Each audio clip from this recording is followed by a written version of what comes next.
you mentioned in one of your last talks that petroleum wasn't what we thought it was, that it wasn't a fossil fuel, that it didn't come from fossil animal. Yeah. Is it just a mineral? Is it a mineral like any other mineral? Is that how it, what would you say? How did it, what's the origin of You see, petroleum? when they first found petroleum, because they were beginning to make motors and needed on axles of wheels on railroad trains and all that sort of thing, and remember, trains started in the beginning of the 19th century, then oil went from just a lubricant to a fuel, and it made it valuable. And Rockefeller happened to be the smartest man in the business at the time, but he made most of his money, or much of it, off the transport of the petroleum as well as selling it. But one thing they realized was, because oil is putting a price on oil is like putting a price on a pail of water. You know, no initial cost. It's in the ground, and in those days they were, some of it, almost what you'd call surface mining the oil. They didn't go down deep. So in order to get the price up, they hit on the idea that they would have to make it appear to be scarce. That boy, after we take the next few barrels out, we're probably going to have to close as well. You know, that kind of thing. Well, a very fortuitous event. In 1892, there was a convention in Geneva of scientists to determine what organic substances are. Well, the definition of organic is a substance with hydrogen, oxygen, and carbon. And so it's usually a living substance, a tree. You analyze a dead tree, hydrogen, carbon, and oxygen, and grass, and so on, living things. Animals, we are hydrogen, oxygen, and carbon. So at this Geneva Convention, Rockefeller took advantage of sending some scientists over who said, oil, petroleum, is hydrogen, oxygen, and carbon.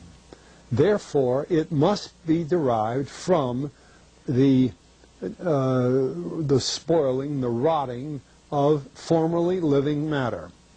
And playing the game properly, when this scientific convention was over, they defined oil as the residue from formerly living matter. Well, that makes it a fossil fuel. I don't know why they decided to use the word fossil, but it says formerly living matter, it's fossil. Well, of course, today, and another thing we should know is that there has never been a fossil, a real fossil, found below 16,000 feet. And you can't argue at 16,000 as a level line, because someplace the ground sinks and so on. But 16 is what the scientists say, 16,000. We mine oil, or we drill for oil, at 30,000, 33,000, 28,000 every day of the week. So right there we rule it out that it isn't fossil fuel. It's called fossil fuel for the minds of the public to feel that it is an asset that is running out, being depleted. We talk about depletion allowance, which is a lot of, you know. And actually, if you know the world's oil supply, you know that it is not going to run out for an awfully long time. It is the second most prevalent liquid on Earth. And we haven't begun to... Well, with all that background, you see, the people in charge of the petroleum business, for perfectly reasonable business things, just like any other man in the business, wants to keep his price as high as he can get away with. And the way to do is just say, well, there's no more. The last barrel is going to cost $1,000, and then it's all done. And they preach that stuff. What bothers me is that in geology books, it's in there. The geologists say it's a fossil fuel.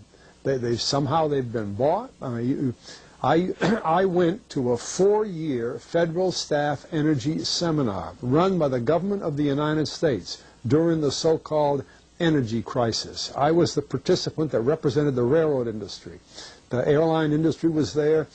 Every AA, administrative assistant of senators and congressmen, was there. The CIA was there, the Defense Department was there, the State Department was there. Sometimes sitting right in front of me in the row would be Henry Kissinger with his friend, the head of Department of Defense, That's too bad I can't put the names with them. But anyway, people like that, top men in the government, sitting there listening to the Federal Staff Energy Seminar. Well, what this was doing is for 4 years, they were teaching a propaganda line to the leading people in this country, and therefore to the leading people in the world, when you include the Schlesingers, Kissinger and Schlesinger, among others. And the object of it was, as Kissinger used in his own terms when it was time for him to speak, to create a world price for oil. In other words, not 30 cents a gallon here and 90 cents a gallon there, but let's get a world price. That's their goal, and they're trying to do that for wheat and everything else. We don't realize what the controls are, whether it's oil or some of these other things. Almost everything today is being categorized at the highest price they can possibly make it go. And so calling petroleum a fossil fuel is the basis for this system with respect to petroleum. And I don't know if the name Arthur Kantrowitz rings any bell. Arthur Kantrowitz is the head of the Kantrowitz Labs set up by the AFCO company near Boston, scientific laboratories. And a great man in the scientific world. And Kantrowitz and I were sitting at a table at this seminar once, and the table happened to be all young college grad, PhD geologists. And so just to get a conversation started, I turned to Kantrowitz and I said, Arthur, what do you think about this foolishness of these speakers talking about fossil fuel? And it was kind of put up. He started laughing. He said, you know, that gets me. He says, I don't have a geology degree, but he had 1,000 other degrees. And he said, I don't understand. He said, you'd think that these heads, these other fellows at the table, we did it on purpose, start listening, you know. And he asked, he said, are you gentlemen? He says, you're here at the meeting. Are you gentlemen by any chance geologists? And one fellow, yes, I am. And the other, yeah. He said, well, why don't you tell me? He said, why is oil? You know, and he went on like that. We brought the house down because nobody could argue with Kantrowitz. He like Einstein. People aren't going to. And he told him right there. He said, just drop it. But it's in all the books and in all the papers. But it started from that strange meeting in 1892, a scientific convention.